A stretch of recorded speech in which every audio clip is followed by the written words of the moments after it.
kembali lagi bersama saya dengan Pak James tentunya. Dan saat ini saya mau tanya ke Pak James tentang kembali lagi tentang forex gitu. Karena forex ini kan lagi banyak digemari gitu ya. Karena fleksibilitasnya yang memang sangat fleksibel, bisa dibawa kemana-mana, bisa dikerjakan di mana-mana, kapan saja, mau siang mau malam terserah gitu, bisa gitu ya. Dan 24 jam juga bisa, silahkan gitu. Jadi sangat fleksibel. Nah saya ini sekarang mau tahu nih, kan untuk awam gitu ya Pak ya, terjun di dunia forex gitu, mau bingung nih, persnya kan banyak sekali, ada puluhan lebih ya Pak ya, ratusan mungkin ya. Nah sebaiknya kita tuh memilih pers yang apa sih Pak, yang seperti apa, yang bagaimana gitu Pak, yang jagoan ya Pak ya, yang seharusnya kita trading di situ aja gitu. Sebaiknya sih di major pair.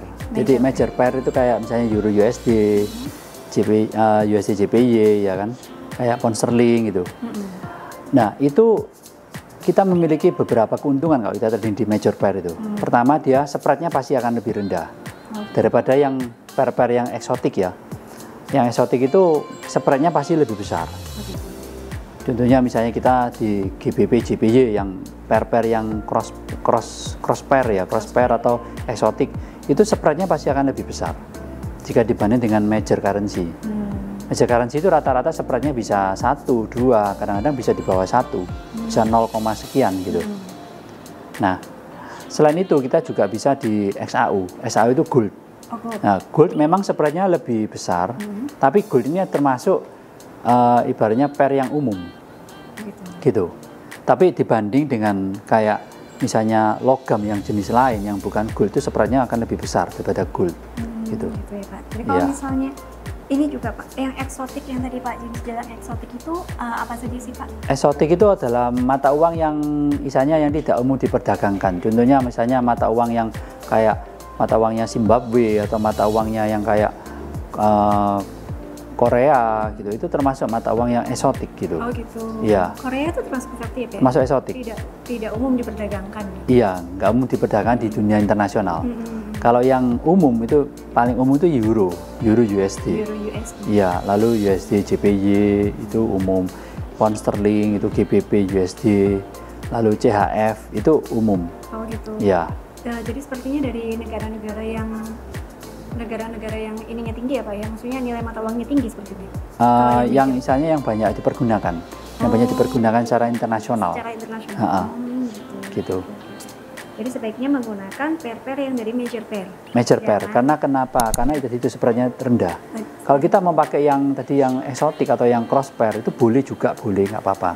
Tapi ya tentu kita punya strategi yang berbeda ya. Misalnya kita menggunakan namanya carry trade, tadi yang trading balance tuh carry trade yang untuk memanfaatkan suku bunga. Itu kita juga bisa melakukan yang eksotik itu bisa juga. Itu kita cek sendiri nanti di MetaTrader di bagian properties. Kita lihat swap long, swap short. Nah, tapi itu kan itu harus pakai cara yang berbeda, dua broker kan ya. Nggak bisa satu broker, harus dua broker. Itu mungkin di video saya yang sebelumnya yang tentang cara trading tanpa kalah itu ya, nggak bisa kalah itu ya. Itu banyak orang yang nggak percaya, tapi silakan dicoba sendiri kan bisa itu. Memang sih returnnya nggak bisa sefantastis kalau kita trading biasa, tapi at least cara itu lebih aman gitu. Oh gitu. Jadi sebaiknya di major pair. Kalau misalnya ini Pak, major pair tadi itu spreadnya kan lebih rendah ya Pak ya? Iya, spread lebih rendah, otomatis BEP-nya kita akan semakin lebih cepat gitu. Nah, itu tadi yang mau saya tanyakan. Kalau misalnya di eksotik kan berarti spreadnya lebih tinggi sehingga mungkin dananya kita juga lebih besar Pak? Iya, bisa juga. Bisa lebih besar. Mengantisipasi spread yang besar. Iya, spreadnya itu nahannya. Tahanannya itu. Dan juga kita nanti pakai marginnya juga akan lebih besar. Gitu. Jadi dengan dana yang misalnya sama-sama $500, tapi yang satu di major pair, yang satunya di exotic pair, tentu hasilnya berbeda ya Pak ya? Berbeda. Karena spreadnya sendiri sudah berbeda. Gitu, iya, dan juga nanti jarang gerak. Kadang-kadang kalau di exotic itu ada yang jarang gerak, karena mereka tidak liquid, kurang liquid. Jadi mereka jarang gerak. Nah kalau jarang gerak, otomatis ngegapnya itu akan lebar-lebar. Jadi kita misalnya trading di sini, tiba-tiba pasar lompat cek gini, lompat cek gini. Nah, sangat fluktuatif. Iya, bukan fluktuatif. Jadi lebih beresiko. Kalau yang euro biasanya kan gini, masih ada grafiknya masih jelas lah. Kalau ini bisa lompat-lompat itu yang. Jadi naik turunnya. sangat cepat. pergerakannya. Jadi lebih berbahaya. Iya, Lebih berbahaya dan ngebut ya, bersih. Pak, ya? Ya ngebut. Ngebutnya nggak karuan gitu. Nah, Pak, ngebut ya? kalau nggak hati-hati masuk ambulan Iya. lagi. Masuk ambulans Iya. terus ini tadi.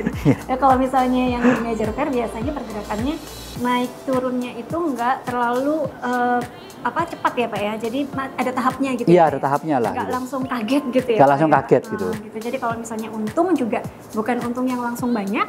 Untuk rugi biasanya juga ruginya nggak terlalu banyak gitu ya Pak. Iya, masih langsung ada banyak ya gitu. bertahap lah gitu. Iya. Meskipun kadang-kadang kalau ada berita ya langsung lompat memang bisa. Ya, tergantung ya Pak. Tergantung, Ya. ha-ha. Tapi kalau misalnya memang sedang santai-santai aja, nggak ada berita, nggak ada apa ya pergerakannya Iya, akan pelan-pelan fluktuatif. gitu ya Pak ya. Ha-ha, Maksudnya betul. naiknya nggak terlalu naik, yang langsung naik, turunnya ruginya juga nggak terlalu. Iya, lebih banyak yang diperdagangkan, otomatis lebih liquid. Benar. Kayak saham, kalau misalnya yang saham yang jarang-jarang diperdagangkan, ya kita bisa masuk, mau keluarnya agak susah gitu. Soalnya Iya. kan nggak liquid, ngegapnya itu banyak. Kalau yang banyak likuiditasnya, yang sering diperdagangkan enak tadinya gitu. Yang tadi USD, JPY, Iya, gitu ya, Pak ya. Euro, USD, Pound Sterling itu. Pound sterling gitu. Ha-ha, betul. Oke, kalau gitu diingat-ingat ya sobat trader untuk pairs-pairs yang sebaiknya digunakan di trading forex, untuk apalagi untuk awam ya Pak ya. Iya. Sebaiknya menggunakan major pair. Major pair itu adalah pair atau mata uang yang banyak digunakan di seluruh dunia. Iya, pasangan mata uang. Pasangan mata uang. Pasangan ya, mata pairs uang. tadi ya. Jadi ada USD, JPY gitu ya Pak. Iya, ada dolar, Euro USD. ada Euro USD, ada GBP, Pound Sterling tadi gitu. Jadi pilih yang itu aja. Nanti kalau misalnya udah ahli, silahkan deh mau pilih yang lain. Iya, lebih baik kuasai satu aja, satu yang dia lebih master di sana. Oh, Nah, gitu. itu lebih bagus. Lebih Siapa tahu baik dia di situ ya, Pak, ya? semua pair dia tradingkan semua, Nah. bingung nanti. Satu Ya. pair aja sudah cukup, yang penting cuan. Yang penting profit. Itu yang penting. Tujuannya trading kan Iya, cuan. Kalau iya. untuk main-main aja jangan di trading pakai uang asli soalnya. Betul. Oke, kalau gitu sekian dulu pertanyaan dari saya Pak. Iya. Terima kasih untuk sesi kali ini. Sampai Oke. ketemu lagi sobat trader.